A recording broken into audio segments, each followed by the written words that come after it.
With the 17.2 release of the Labkey server, we added several enhancements to the Panorama folder types. These enhancements have been made as a result of feedback from both new and longtime Skyline Panorama users, as the experiment and QC folder types have proved to be more and more popular.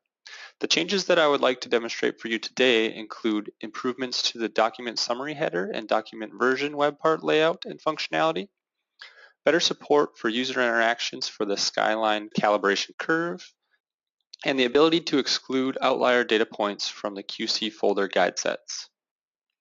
These web parts have been in the product for a while now, and here I have a screenshot from the 17.1 version of these web parts, as it shows information about the name of the document itself and the counts of the proteins, precursors, and transitions within the selected document. In addition, it shows the various versions of this document in a separate document versions web part that have been imported to my local server.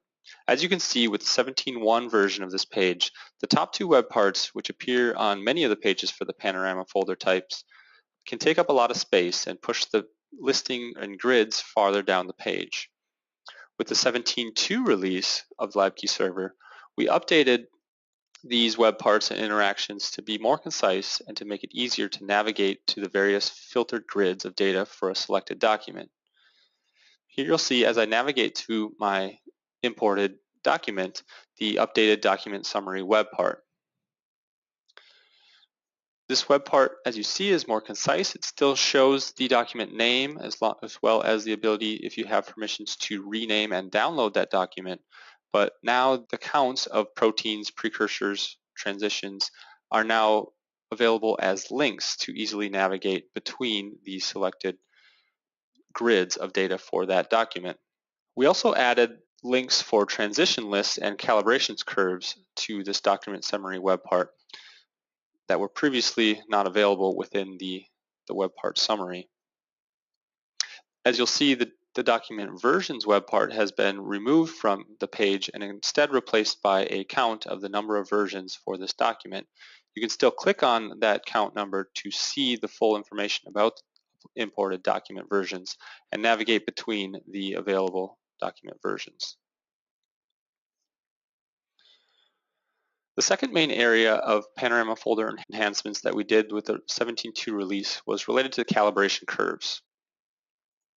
With the previous release of Labkey server, you could view the grid of information about the calibration curves as you see here, but the details link for each simply showed a static J-free chart image, as you'll see in the screenshot here. That was taken from my local 17.1 Labkey server. With the 17.2 release, these detail links now show a more interactive plot that's rendered using the Labkey JavaScript Visualization API library. This plot now renders within the Labkey application and more closely matches some of the other plots you will see within the product. It still has the standard QC and unknown data point categorizations displayed in the plot, but now also includes the calibration curve line as well as the statistics about the curve in the legend on the right.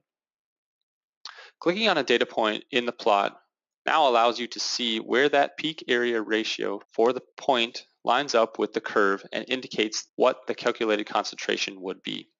The details for the selected data point are also updated on the legend you see on the right-hand side to show you the numerical values for the plot being shown.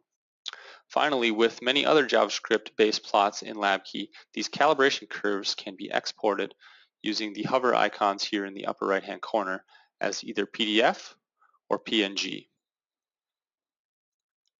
For the third Panorama folder enhancement demonstration, I'm going to switch over to the QC folder type that I've loaded on my local test server. This folder type is where you'll find the QC summary and QC plots related to tracking various metrics for the imported data over time. There were three main improvements that were made to this folder type, mostly related to the QC plots web part. The first is that when the sequence for a peptide is very long, often including a lot of modifications, the plot that shows all peptides at once is sometimes squashed because of the legend gets too wide to show these long sequences. With the 17.2 release, changes, we took a cue from the Skyline application and abbreviated peptides in the QC plots by leveraging the same algorithm as used in Skyline to shorten the string shown in the legend, as you can see here in this example. This allows us to keep the legend width consistent on the plots and leave the most available area for the main part of the plot. As you can see, hovering over the shortened version of the legend text will show the full sequence in the tooltip. The second improvement to the Panorama QC folder type is the addition of a feature set related to excluding data points from the QC guide sets. Guide sets are currently defined by a date range, and by default, all data points inside that span are used to calculate the mean and standard deviations against which other data points are compared. In some cases, there are problems with a single file in an otherwise good series of data. And similarly, users may want to mute an outlier that's outside of the guide set so that it doesn't show up in the out-of-range counts shown in the QC summary web part. To allow this problem file exclusion and outlier muting, we added two ways to exclude data points from a guide set. The first is to allow the users to be able to exclude points by entering an ignore in QC replicate annotation for a given sample in the Skyline application, and then import that into the Labkey server Panorama QC folder. These exclusions can be seen here in this example on the Annotations tab in the Replicate Annotations table with the name ignore in QC and a value of true. When imported this annotation this way, you'll see that the QC plot itself has been updated so that the data points after showing the excluded points indicate that they are in fact excluded from the QC for, in this case, all metrics. One other thing to note about the exclusion import feature is that if I was to import a second version of this document into my folder, which had an ignore in QC annotation set that didn't match the current value in the folder, the import will include a warning indicating that the exclusion that was in the folder will remain. To show this, I have imported a second version of this document, and as you can see in the pipeline jobs log file, there's a warning because this replicate annotation, ignore in QC of false, did not match what I already had in my folder for that sample.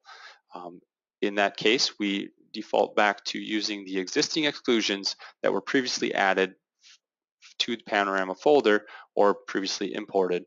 In addition to excluding data points using this import feature from annotations, we also allow exclusions to be made through the user interface itself. The user will be able to update the exclusion state of a data point by hovering over the point itself from the QC plot and changing the status from include in QC to exclude the sample. Exclusions can be made either for a single metric, in this case peak area, or for all metrics for this sample.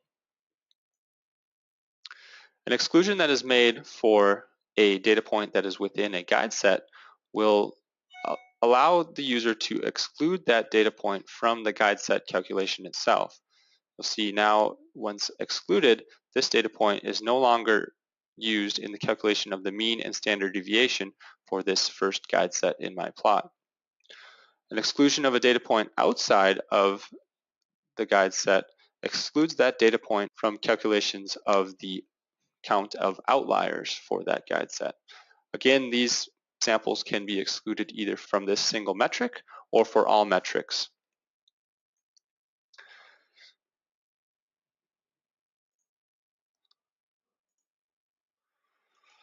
The QC summary web part at the top of the page will also give an indication of the difference between exclusions at the metric level or for all metrics from the text indicated here in the summary web part.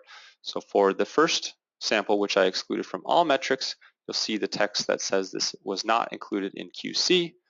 And for the sample that I excluded for just a single metric, you'll see that metric itself has the text indicating it was not included in QC. I should also note that, as you saw, the plot by default is set up to not show excluded data points. So it will render the plot as if those points did not exist. You can get back to viewing those excluded data points by checking this Show Excluded Points checkbox. And as you'll see, the excluded data points receive a lower opacity, and when hovered over, you can again change that status if you want to re-include a data point in the calculation. The final improvement made to the QC plot web part for the 17.2 release of Labkey Server was to support viewing precursors when the container has reached the limit of the number of plots we display on a single page. We currently limit the number of rendered precursors to 50 for a single page. Prior to the 17.2 release, any precursors beyond that limit of 50 could not be viewed. To fix this, we added a simple paging widget to the QC plot web part when this limit is reached to allow the users to move between the set of plots for their QC folder. That concludes my demonstration of the Panorama folder enhancements for the Labkey 17.2 release. Thank you.